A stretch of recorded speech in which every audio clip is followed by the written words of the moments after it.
What would happen if Canada decided it had finally had enough? Not enough of trade negotiations or diplomatic conversations, but enough of being treated as a subordinate rather than a sovereign nation. Enough of watching an American president weaponize the world's largest economy against its closest ally while assuming Canada has no cards to play. What if everything we've been told about the power imbalance in North America is based on outdated assumptions that no longer reflect the reality of modern financial warfare? For Canadians who have spent years watching their government absorb insult after insult, tariff after tariff, threat after threat from Washington, there is something you need to understand. Your country is not weak. Your institutions are not fragile. And the leverage you possess is far greater than anyone in the Trump administration appears to comprehend. The question has never been whether Canada could fight back effectively against American economic aggression. The question has always been whether Canadian leadership would recognize the weapons at their disposal and have the resolve to use them. The answer to that question may be about to change everything. Donald Trump has spent the better part of 2 years treating Canada like a dependency that exists only to serve American interests. He has imposed crippling tariffs on Canadian steel, aluminum, and lumber. He has threatened Canadian energy exports. He has characterized the most integrated bilateral trade relationship on earth as somehow unfair to the United States, despite the fact that American corporations profit enormously from cross-border commerce and American consumers benefit from affordable Canadian goods. He has done all of this while operating under a fundamental assumption that has guided American policy for generations, that Canada needs the United States more than the United States needs Canada, and that this asymmetry of need translates directly into asymmetry of power. That assumption is about to be stress-tested in ways Trump cannot possibly have anticipated. Consider the nature of modern economic power. For most of the 20th century, economic leverage came from control of physical resources and manufacturing capacity. The nation that could produce more steel, extract more oil, and build more factories held the upper hand in international disputes. But we no longer live in that world. In the 21st century, economic power flows not from the movement of physical goods, but from the movement of capital. The real arteries of the global economy are not highways and shipping lanes. They are financial networks, banking systems, and the complex web of credit and currency exchange that enables all modern commerce. This is where Canada possesses leverage that Trump and his advisors appear not to have considered. While the Trump administration has focused obsessively on tariffs and trade in physical goods, they have apparently failed to game out what happens if Canada targets something far more fundamental: American banks' access to Canadian financial markets. The mechanics of this leverage are both elegant and devastating. Canada's banking system is fundamentally different from America's chaotic landscape of thousands of fragmented regional institutions prone to periodic spectacular failures. Canada has 6 massive, hyper-stable, heavily regulated financial institutions: Royal Bank of Canada, TD Bank, Scotiabank, Bank of Montreal, CIBC, and National Bank. Together, these institutions control trillions in assets and possess extraordinary coordinated power under a unified regulatory framework overseen by the Office of the Superintendent of Financial Institutions. American banks, J.P. Morgan Chase, Citibank, Wells Fargo, Bank of America, and others maintain substantial operations in Canada through subsidiary and branch structures. These are not token presences established for symbolic reasons. They represent tens of billions in assets, crucial transaction clearing operations, and deep integration into the supply chains that span both countries. American automotive manufacturers depend on these banking channels to finance operations across the border.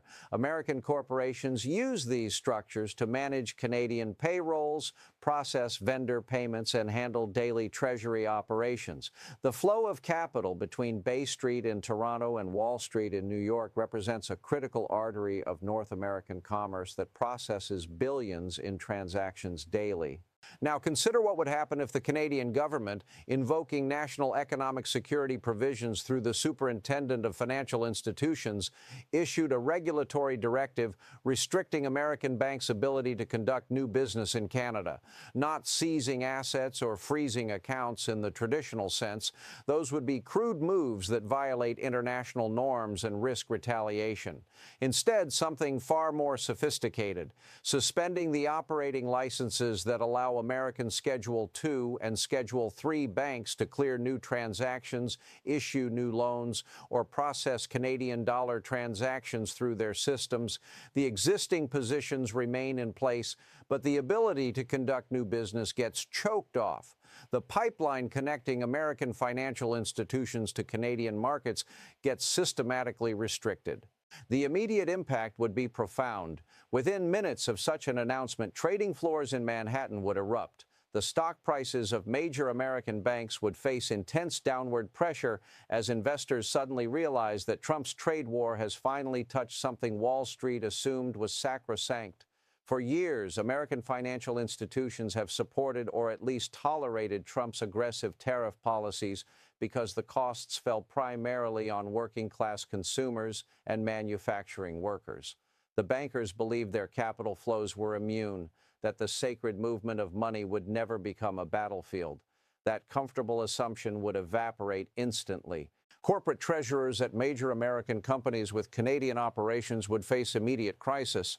Walmart Canada's cash management systems, Ford and General Motors payroll operations, the vendor payment networks that keep cross-border supply chains functioning, all depend on those American banking channels. With those channels restricted, corporations would scramble to establish emergency banking relationships with Canadian institutions. It would create a logistical nightmare deliberately engineered to inflict maximum pain on exactly the American business interests that have the most influence over Republican policy. And here is where the scenario becomes truly fascinating from a strategic perspective. The White House response would almost certainly involve demands for retaliation, with Trump insisting that the United States seize or restrict Canadian bank operations in America. But this is where Carney's background as a central banker who ran both the Bank of Canada and the Bank of England becomes devastatingly relevant. He would understand something that Trump's advisors apparently do not. The United States cannot retaliate in kind without triggering catastrophic self-harm.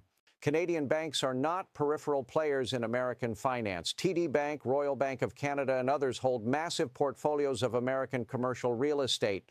They provide crucial liquidity to U.S. municipal bond markets. They are woven deep into the fabric of American credit markets. If Trump ordered aggressive action against these institutions, he would not just hurt Canada. He would destabilize American retirement accounts, freeze credit for American small businesses, and potentially trigger a crisis that makes 2008 look manageable.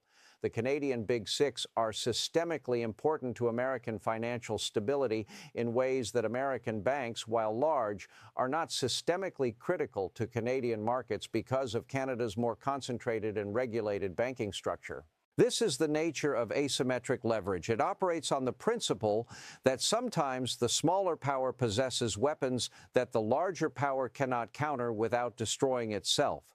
Canada targeting American banks creates chaos in American corporate operations and pressure on American financial stocks. America targeting Canadian banks triggers a systemic financial crisis that devastates American markets and ordinary American citizens. The retaliatory options are fundamentally unbalanced, which means the leverage, despite the enormous disparity in overall economic size, actually favors Canada in this specific domain. The difference in leadership styles would be starkly illuminated. Trump operates on impulse, driven by ego, and an obsessive need to appear dominant. He escalates conflicts because backing down feels like personal weakness, even when strategic retreat would serve American interests. His entire approach to trade policy has been characterized by loud threats, dramatic announcements, and a fundamental belief that aggression without strategy will eventually force opponents to capitulate. It is governance by tantrum, predicated on the assumption that other leaders will eventually tire of the chaos and simply give Trump what he wants to make it stop. Mark Carney represents the opposite approach. He is calm, analytical, deeply versed in the technical architecture of global finance. His career has been built not on performance and spectacle, but on competence and precision. If he were to deploy Canada's financial leverage, it would not be announced with a bombastic press conference or an angry social media post. It would come through a dry regulatory directive, technical and bureaucratic in its language, that fundamentally alters the balance of power while giving Trump no dramatic moment to rally around, no clear enemy to vilify, no obvious path to retaliation that doesn't backfire catastrophically. The global implications of such a move would extend far beyond the immediate Canada-U.S. relationship. For decades, the U.S. dollar and American financial institutions have been the unquestioned center of global commerce. Countries have tolerated American unilateralism and occasional overreach because the U.S. system was considered the safest, most stable foundation for international transactions. But if the United States becomes so erratic, so unreliable, that even its closest neighbor and most integrated ally feels compelled to weaponize financial regulation for self-protection, what message does that send? Europe would be watching with intense interest. China would be taking detailed notes. The rising economies of the global South would be asking whether American financial dominance can be taken for granted when American leadership has become so unpredictable. If Canada cannot trust the United States, who can? The invisible foundation of American economic hegemony has always been credibility. The belief that the United States, despite its flaws, operates according to relatively predictable rules and honors its commitments to allies. Trump has systematically destroyed that foundation through his approach to international relationships. For ordinary citizens on both sides of the border, the downstream effects of financial conflict would be significant.